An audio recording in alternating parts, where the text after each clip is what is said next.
Buen día con todos. En esta oportunidad hablaremos del tema titulado Coronariopatías en la altura. Dentro de nuestro contenido a tratar, hablaremos sobre las definiciones, consideraciones epidemiológicas, la fisiología cardiovascular, la respuesta cardiovascular a la altura, enfermedades cardiovasculares en la altura y algunas recomendaciones y prevención de las enfermedades.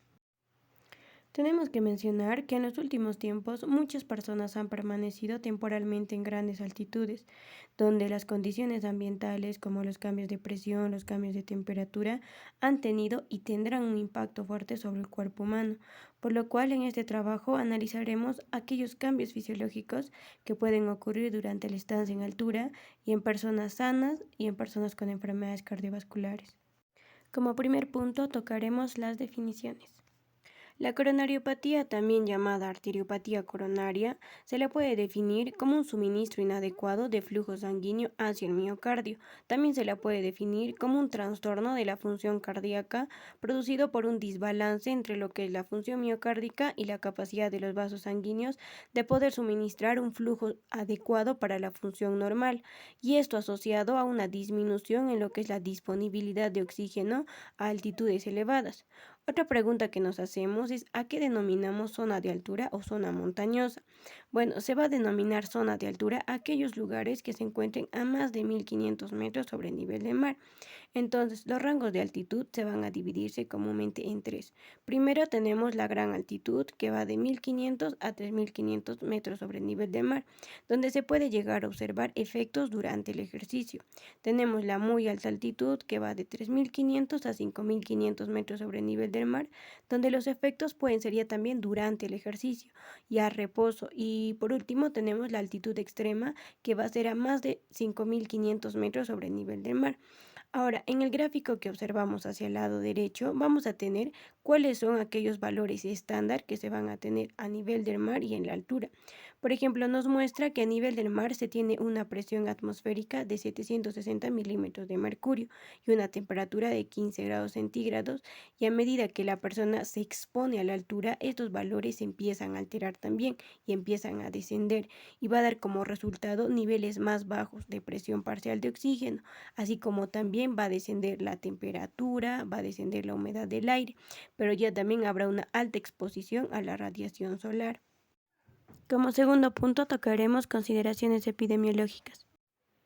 Vamos a ver que en todo el mundo las personas residen en diversos hábitats ubicados a diferentes altitudes, estimándose que alrededor de 140 millones de personas viven permanentemente por encima de los 1500 metros, y más de 100 millones de habitantes de las tierras bajas visitan áreas que se encuentran por encima de los 2500 metros sobre el nivel del mar.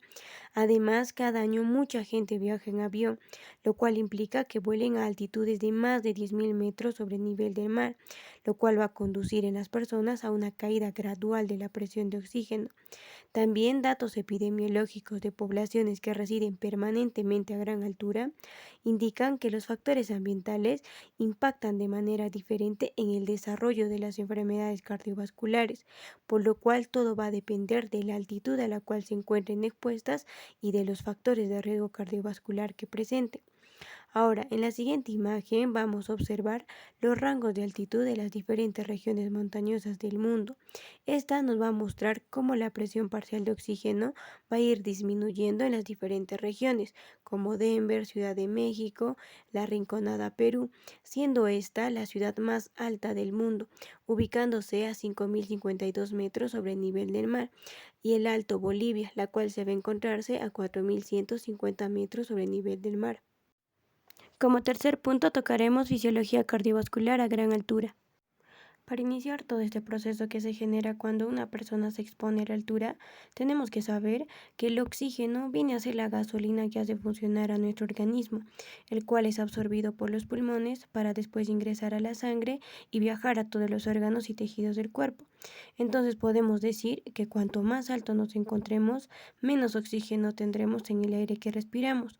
Por tanto, el corazón tiene que bombear más para poder obtener el mismo oxígeno. Pero acá una pregunta que nos tenemos que hacer es que si todas las personas que vienen del nivel del mar a la altura tienen algún problema, pues no necesariamente, porque nuestro organismo tiene una capacidad de adaptación muy buena Y si sobre todo se trata de un organismo saludable y entrenado, no tiene por qué sufrir estos cambios de altura. Pero muchas veces las personas que llegan del nivel del mar con algún tipo de patología cardiovascular o presentando factores de riesgo como presión alta, colesterol elevado, fumador, y donde su capacidad pulmonar no ha estado bien utilizada, ellos una vez que llegan a la altura empiezan a desarrollar alteraciones fisiológicas, los cuales llegan a afectar en forma negativa la salud cardiovascular.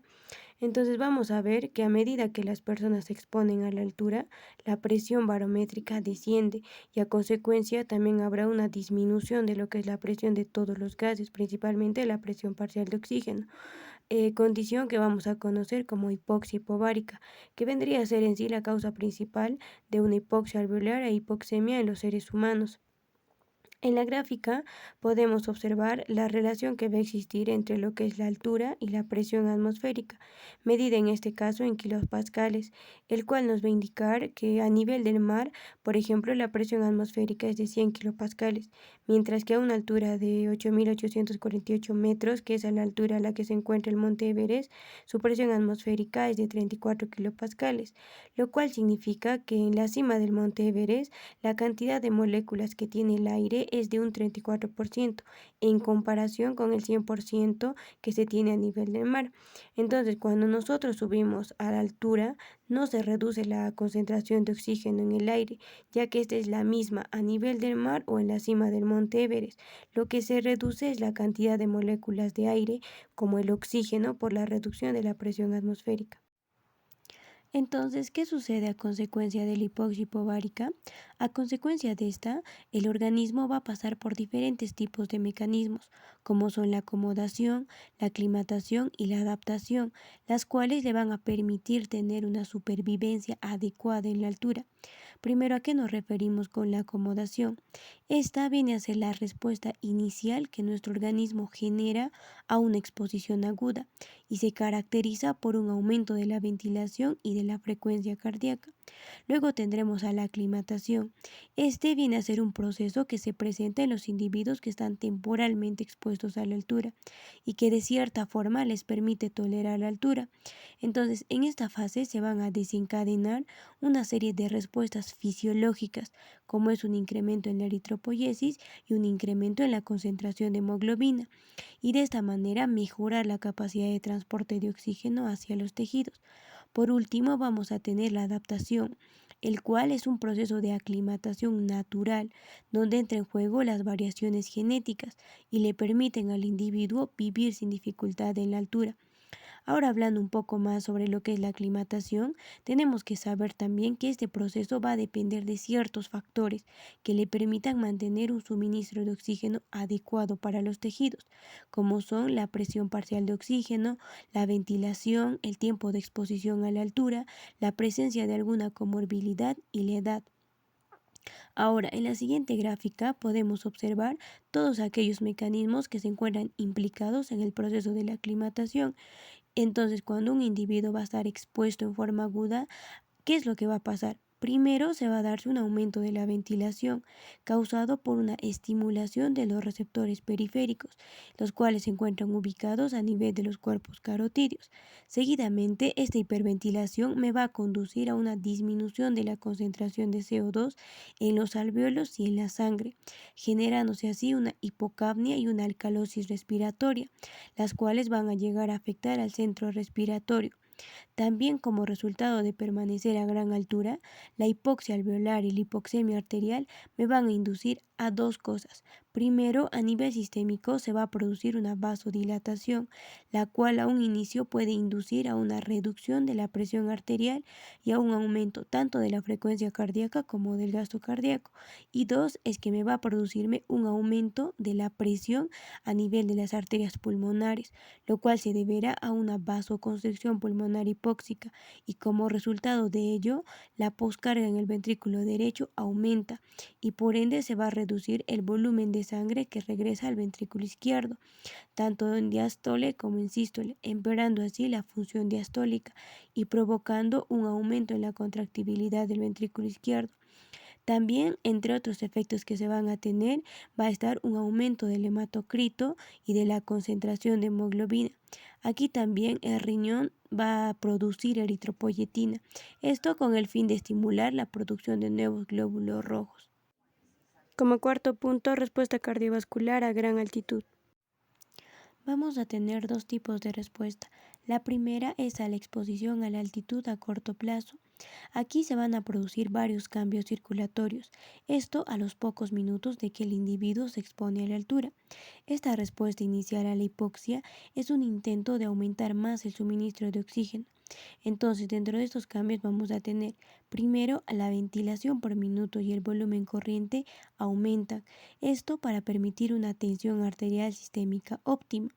Luego, la hiperventilación me va a conducir a una disminución del dióxido de carbono, la cual me va a provocarme una alcalosis respiratoria. Entonces, como vemos en la imagen del lado derecho, podemos observar cómo se va a generarse un desplazamiento de la curva de disociación oxígeno-hemoglobina hacia la izquierda y como resultado va a haber una mayor unión de oxígeno a la hemoglobina y por ende un menor suministro de oxígeno a los tejidos, lo cual sería perjudicial para la persona. Es por eso que después de unas horas se va a producirse un aumento del 2,3 difosfoglicerato, el cual desplaza la curva hacia la derecha para de esta manera mejorar el aporte de oxígeno y facilitar el oxígeno a todos los tejidos. Luego tenemos la vasoconstricción pulmonar hipóxica, el cual va a ocurrir para redirigir el flujo sanguíneo hacia los alvéolos que se encuentran ubicados en áreas que tengan mayor contenido de oxígeno. Luego tenemos un aumento en la producción de orina, esto en respuesta a la hipoxia para aumentar las pérdidas de bicarbonato. También va a haber una estimulación del sistema nervioso simpático, el cual va a liberar epinefrina, esto con el fin de mejorar el gasto cardíaco y aumentar la broncodilatación en los pulmones y promover así la vasodilatación en los músculos esqueléticos. Y dentro de los cambios a nivel electrocardiográfico vamos a tener una prolongación del intervalo QT, un aplanamiento de la onda T y un aumento de la amplitud de la onda P, como se llegan a observar en las imágenes. Exposición a la altitud a largo plazo. Este tipo de respuesta se va a darse después de 3 a 4 días de que se expuso a la altura y va a haber una serie de respuestas fisiológicas adaptativas que van a incluir, primero, una respuesta ventilatoria hipóxica, esto para permitir una mayor ventilación ante un estímulo hipóxico. Habrá un aumento de la masa de los glóbulos rojos, esto mediado por la eritropoyetina para mejorar el transporte de oxígeno. Habrá un aumento de la densidad capilar tisular, sobre todo en el tejido muscular que se encuentra comprometido. Habrá una reducción del gradiente de oxígeno alveolo arterial. También habrá una reducción de la actividad nerviosa parasimpática, esto como mecanismo clave de la frecuencia cardíaca elevada en la hipoxia crónica. Y lo más importante es que habrá un desplazamiento de la curva de disociación oxígeno-hemoglobina hacia la derecha, lo que va a facilitar la descarga de oxígeno a todos los tejidos, principalmente hacia el corazón. Como quinto punto tocaremos las enfermedades cardiovasculares en la altura. Primero vamos a tener a la enfermedad coronaria. En esta patología, la adaptación a gran altitud puede resultar difícil en un ambiente hipóxico, ya que el gasto cardíaco aumenta para poder mantener un suministro constante de oxígeno hacia los tejidos.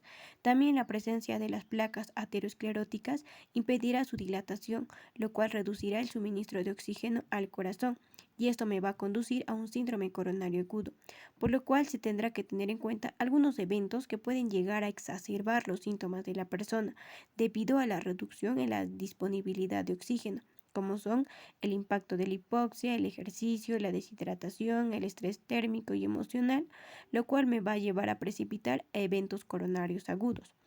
Luego tenemos la hipertensión arterial. En esta patología, la circulación sistémica a gran altura se va a verse afectada por dos mecanismos opuestos. Uno es la vasodilatación local, la cual va a estar inducida por la hipoxia. Y dos, la vasoconstricción general inducida por el simpático. Y el impacto de estos dos factores sobre la perfusión local va a variar entre los sujetos. Ahora, el permanecer después de varias horas a gran altitud va a provocar una elevación mayor de la presión arterial, tanto diastólica como sistólica, y por ende mayor riesgo de posibles complicaciones cardiovasculares que requerirán un adecuado control de la presión arterial. Ahora vamos a tener a la cardiopatía congénita. En este caso, a los pacientes que van a presentar cardiopatías congénitas se les debe de estratificar según sus condiciones hemodinámicas y fisiopatológicas para evaluar su capacidad de ascenso a la altura, ya que es probable que estos desarrollen una hipoxemia más grave, que aumente la resistencia vascular pulmonar, haciendo que la reducción del contenido de oxígeno sea peligrosa y llevando al organismo a que aumente el gasto cardíaco y su hematocrito. Esto con el fin de poder compensar ese suministro inadecuado de oxígeno. Luego vamos a tener la insuficiencia cardíaca. Los pacientes que van a presentar esta patología van a ser más susceptibles a los cambios fisiológicos de la exposición a grandes alturas. En la altura va a haber un aumento de la actividad simpática que va a elevar la resistencia vascular sistémica, la presión arterial y la frecuencia cardíaca, lo que va a dar lugar a una reducción de la capacidad del ejercicio. También veremos que se produce una vasoconstricción pulmonar y una hipertensión, que son resultantes de la gran altura. También el aumento de la eritropoyesis va a aumentar la carga de presión sobre el ventrículo derecho, y todos estos factores van a reducir el rendimiento cardiovascular en pacientes con insuficiencia cardíaca. Ahora vamos a tener a las arritmias. En este caso, la altitud puede ser un agravante de las arritmias durante la exposición aguda, y más si el paciente se encuentra realizando ejercicios, lo que se hace notable en pacientes mayores y en aquellos que presentan alguna cardiopatía coronaria, motivo por el cual se debe de prevenir a los pacientes con dicha patología y decirles los riesgos de realizar un viaje a un lugar con gran altitud. En estos pacientes se va a producir una serie de cambios asociados a la gran altitud, entre los que podemos mencionar un aumento de la actividad simpática, que van a producir una liberación temprana de catecolaminas debido a la estimulación beta-adrenérgica, y esto va a producir un aumento de la frecuencia cardíaca y la duración de las arritmias tanto supraventriculares como ventriculares en pacientes con cardiopatías subyacentes. Luego, también tenemos la enfermedad valvular. En este caso, los viajes a grandes alturas pueden agravar los síntomas en estos pacientes con valvulopatías, y para aquellos con valvulopatías cardíacas graves o aquellos que presenten síntomas se les debe evitar la exposición a la altitud, y en aquellos con enfermedad cardíaca valvular leve a moderada también se les recomienda realizarse una ecocardiografía para documentar su función valvular y ventricular, por el cual se recomienda que estos pacientes reduzcan su nivel de actividad en los primeros 5 días, además de tener cuidado con el consumo de alcohol. Como sexto punto tendremos las recomendaciones y prevención de las enfermedades cardiovasculares. Vamos a ver que la mayoría de las personas ascienden a las grandes altitudes con síntomas mínimos o nulos. Entonces va a ser necesario que se cuente con un plan estratégico óptimo que ayude a los médicos a tomar buenas decisiones y asesorar adecuadamente a sus pacientes, sobre todo aquellos con patologías cardíacas.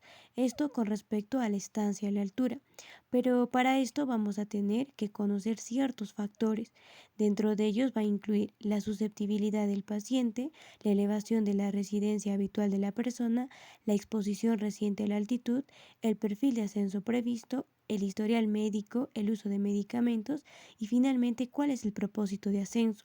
Seguidamente vamos a tener los diversos métodos de comportamiento que podría tener una persona al exponerse a la altura. Primero tenemos el ascenso gradual. Este es el método más seguro de prevenir o de mejorar en la altura.